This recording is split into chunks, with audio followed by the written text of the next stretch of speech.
So let's start implementing NGRX in our course project. And I chose the course project for that because I think you'll learn the most if you really see how it's implemented in a real application. Now, again, I stressed this on the slides already, but it is important to me. You could definitely leave the app as it is. It's not bad, not a bad practice or anything like that if you manage your state with services and with RxJS subjects. This is absolutely fine, and there is no reason to change this if you don't want to or if you see no advantage in NGRX. But my recommendation would be that you go through this module where we have a look at NGRX in great detail, and you then simply decide for yourself. Do you like that pattern? Do you maybe see its advantages in larger apps, and do you want to use it there? And then you will already have learned it. And that, of course, is what this module and this course is all about.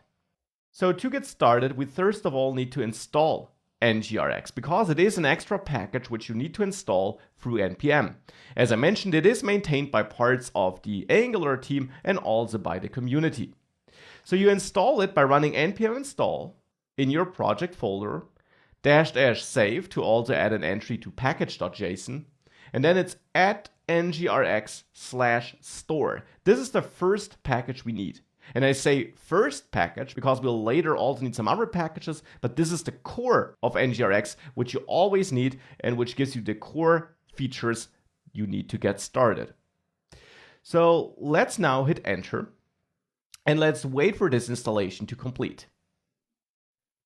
With the installation finished, you can restart ngserve to bring your development server back up and this development process.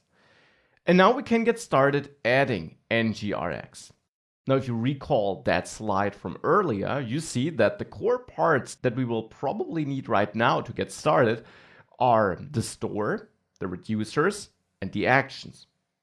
Now, store and reducers are tightly coupled together. So let's get started by implementing a reducer.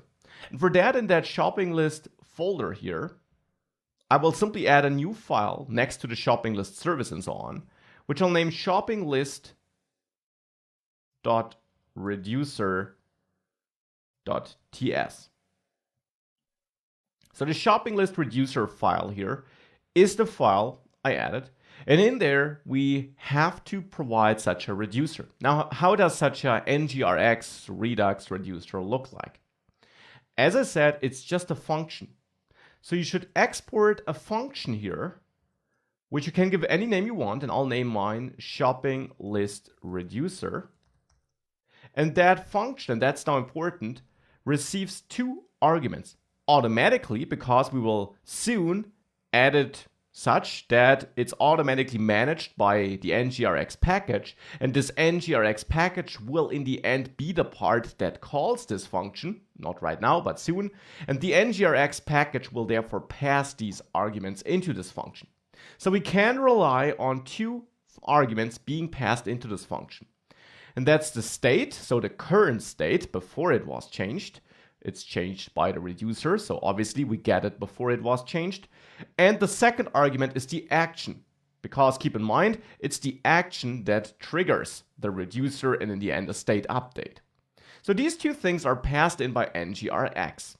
Now inside of that function, we can now find out which kind of action it is and update the state.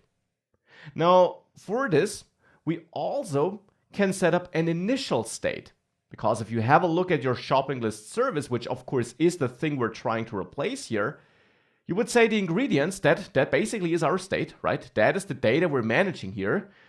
That also is initialized with a default value. We start with two ingredients. Now, of course, you don't have to do that, but here in this app we are. So this would be our current state and this would be our initial state.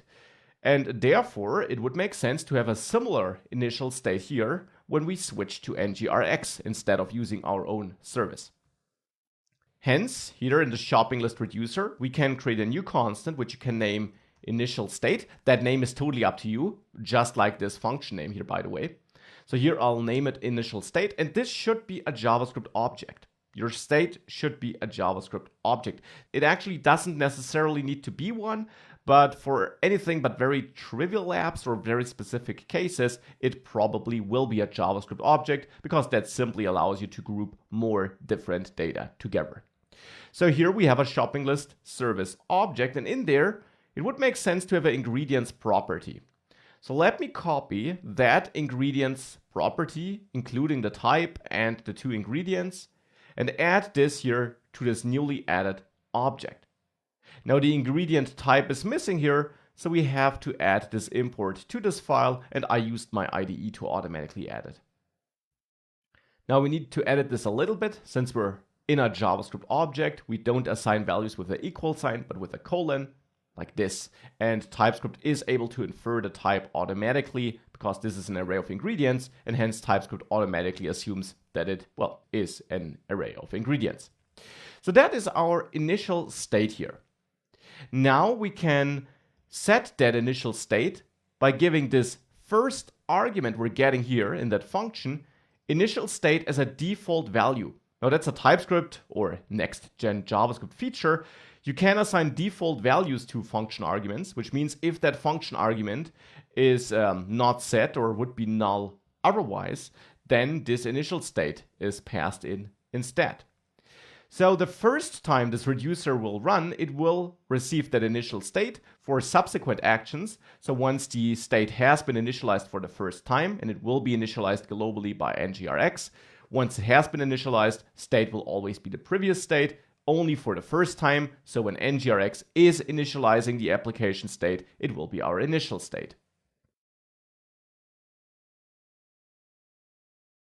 So now we have the initial state, we have that function. What happens inside of the function then? I mentioned that we now have to find out which kind of action was dispatched so that we know how to edit our state.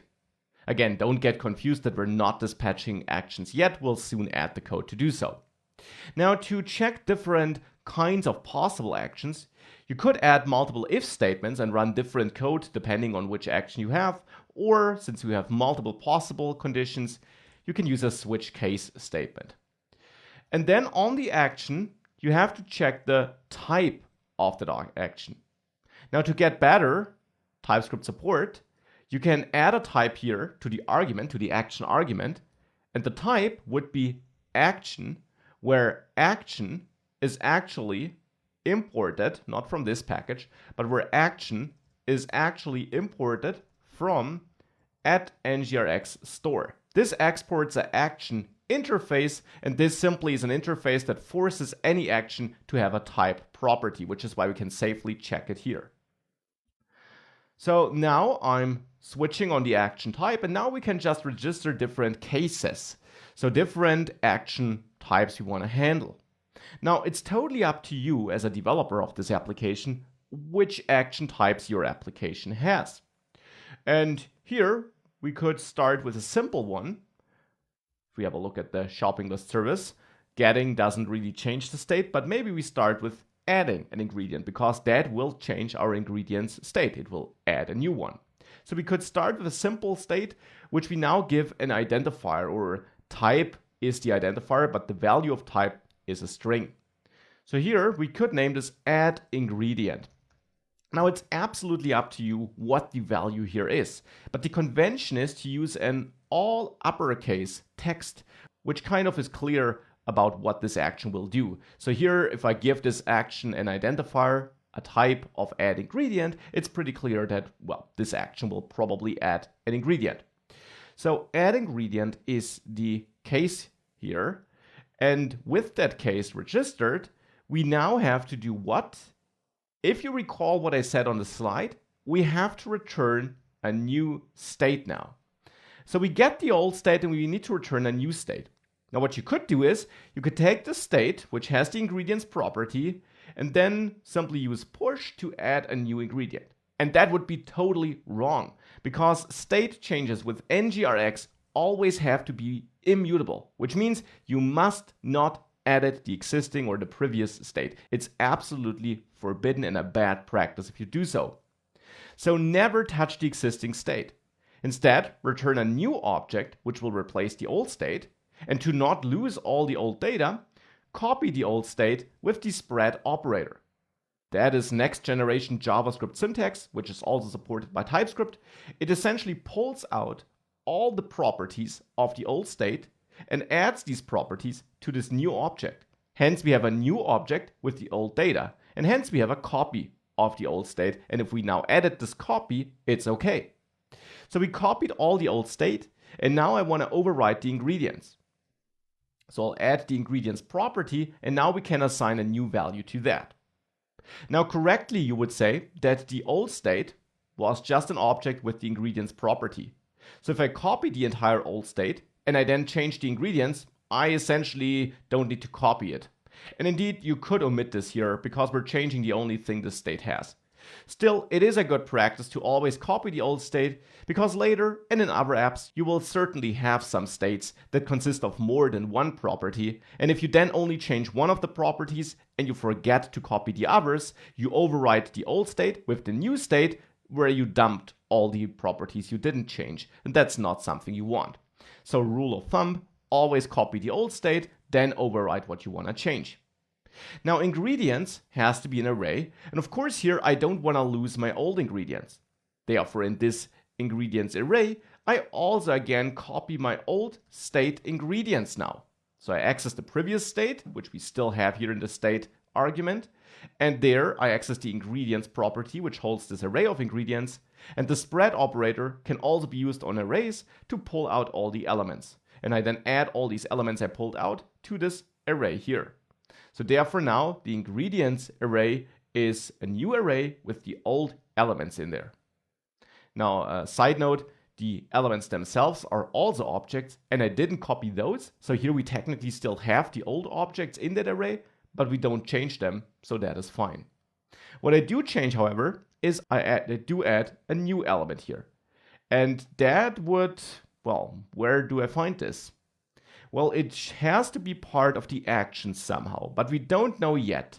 So for now, let's just add the entire action object here, even though I can already tell you that this is not the final solution, because this is an object that, for example, has a type property. An ingredient doesn't have a type property, so adding the action is certainly wrong, but it's a first step. Let's next have a look at these actions and see how we actually create and dispatch actions.